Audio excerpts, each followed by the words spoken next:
Hi, Onision.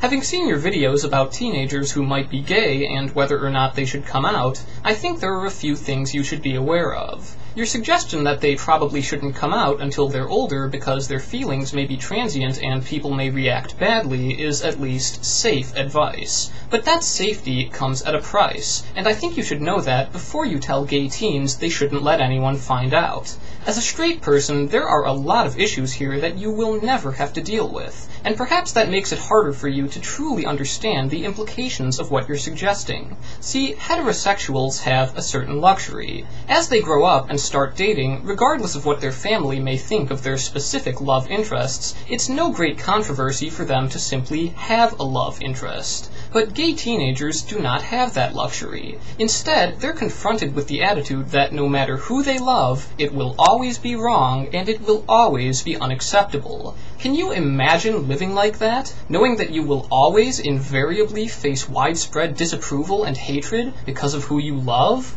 This is something straight people are never subjected to, yet even your own videos still contain subtle traces of this kind of attitude. I'm sure you would never say that it's, quote, incredibly premature and unwise to let people find out that you're interested in the opposite sex, and I really doubt you would tell straight teens that their heterosexuality might just be, quote, significant confusion, or something that could be transient, or something that they should wait to confirm before being open about who they are. The very title of your video, Teens Going Gay, suggests that they used to be something other than gay, and it's a new development that could fade away just as easily. You won't see anyone expressing these kinds of views about heterosexuality, and what you've said here does imply that being gay is somehow less legitimate, less substantial, less real than being straight. And that kind of doubt makes it much easier to write off being gay as something that can be disguised, hidden, and kept secret, and perhaps even should be for the sake of convenience, as you've recommended here. This is a terrible expectation to impose upon anyone.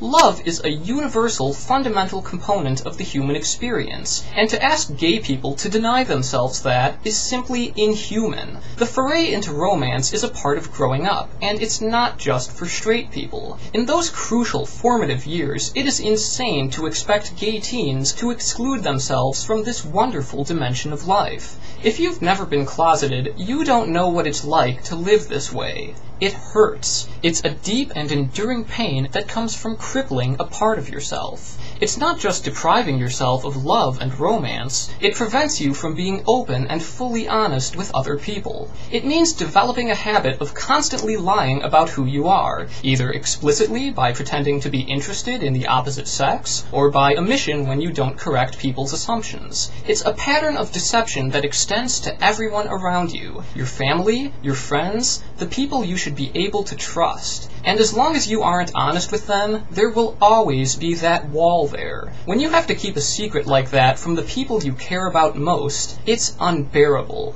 You said, quote, telling them could change your relationship with them for the rest of your life. And it might, or it might not. But if your relationship with them is so heavily reliant on the assumption that you are someone who you're not, then maybe there should be a change. You also warned that if you do come out of the closet prematurely, you're going to look back and say, why did I do that? But if you do decide to stay closeted, what have you accomplished? Not only have you denied yourself the kind of love, fulfillment, and openness that straight people are free to enjoy, you've made this sacrifice just to ensure that bigots will never have their intolerance challenged by the reality of who you are.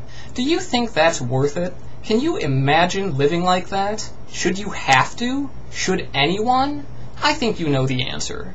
To be clear, I completely agree that every person should decide whether to come out based on their individual circumstances, and sometimes coming out may have too great a cost, but not coming out has a cost too. It may not be so visible or noticeable, but it is real. It's pernicious, it's painful, and it eats away at your life. Please, don't ignore that.